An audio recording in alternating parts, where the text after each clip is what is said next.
Iran America की इस जंग के बीच डोनाल्ड ट्रंप हर दिन एक नए बयान देते नजर आते हैं। कभी डोनाल्ड ट्रंप कहते हैं कि अब ईरान को खत्म कर देंगे, उनकी पूरी सभ्यता को खत्म कर देंगे।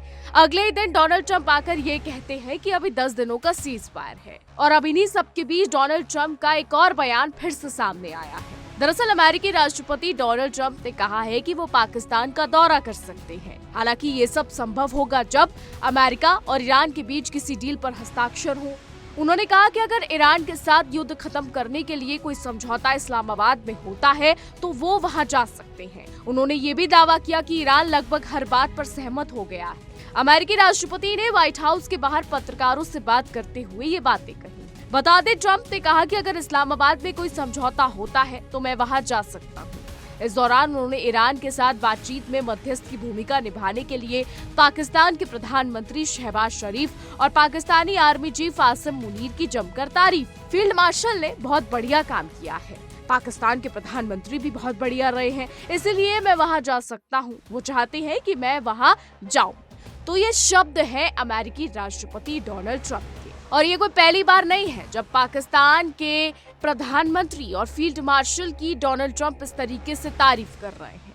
इससे पहले भी ट्रंप कह चुके हैं कि आसिम मुनीर उनके पसंदीदा फील्ड मार्शल है।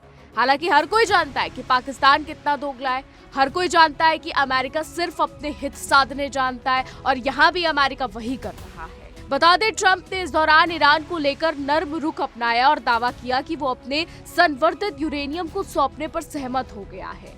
माना जाता है कि पिछले साल जून में अमेरिका इजराइल के हवाई हमलों के बाद इसे जमीन में दबा दिया गया था।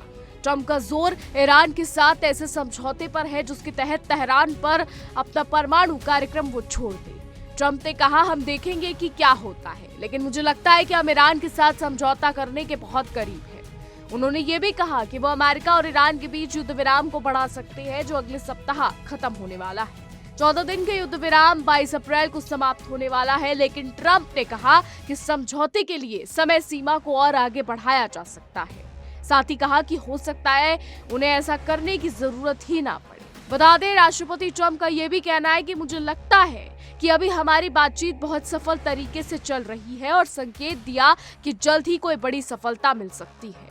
उन्होंने कहा कि अगर ऐसा होता है तो जल्द ही इसकी घोषणा कर दी जाएगी और इससे हमें तेल की आपूर्ति बिना किसी रुकावट के मिलेगी। हॉर्मूज भी खुला रहेगा और सब कुछ बहुत अच्छा हो जाएगा। ट्रंप ने कहा कि तेल की कीमतें पहले के मुकाबले और भी कम हो जाएंगी। तो ईरान युद्ध के दौरान अमेरिका जिस तरीके से पाकिस्तान के सहारे हुआ है वो भारत के लिए भी चिंता की बात है। चीन पहले से ही पाकिस्तान के पीछे खड़ा है। अब अमेरिकी राष्ट्रपति भी पाकिस्तान की जमकर तारीफ कर रहे हैं। हालांकि हर कोई जानता है कि यहाँ पर अपने अपने हित साधने की बात हो रही है, लेकिन खास बात यह है कि राजनीतिक नेतृत्व के बजाय पाकिस्तानी सैन्य नेतृत्व की खुलकर तारीफ कर रहे हैं, जिससे ये पता चलता है कि वॉशिंगटन अब आसिम मुनीर को ही असली शासक मान रहा है। एक्सपर्ट्स का ये कहना है कि ये एक नए तरीके का रीजनल ऑर्डर बनाने की क्षमता रखता है। वही ईरान, जिसके साथ कभी मजबूत आपसी समझ और रिश्ते रहे, वो फिलहाल बातों तक सीमित रह गया है। तो डोनाल्ड ट्रंप बड़े बड़े बयान दे रहे हैं, यहाँ पर भी डोनाल्ड ट्रंप यही करते नजर आ रहे हैं। तो अमेरिका की राजनीति और वैश्विक कूटनीति के अब इस दौर में उनके हालात कुछ ऐसे बन गए हैं कि अब दुनिया के सबसे ताकतवर देश के राष्ट्रपति डोनाल्ड ट्रंप के सामने एक साथ कई चुनौतियां आ गई हैं, कई चुनौतियां खड़ी हो गई हैं। और कुछ संकट उनमें से ऐसे हैं जिन्होंने खुद अपनी नीतियों और अपने फैसलों से वो लेकर आए हैं, खुद आमंत्रित किया है। तो कुछ ऐसे हैं जो उनके फैसलों के असर से पैदा हुए और अब अमेरिका के लिए ही मुश्किल बनते जा रहे हैं। और इन सब के बीच नया खतरनाक मोर्चा खुलता दिखाई दे रहा है। सवाल ये है कि युद्ध में अमेरिका को फंसाने के बाद डोनाल्ड ट्रंप इस युद्ध से कैसे बाहर निकलेंगे, या फिर अमेरिका इसी युद्ध में सिमट कर रह जाएगा।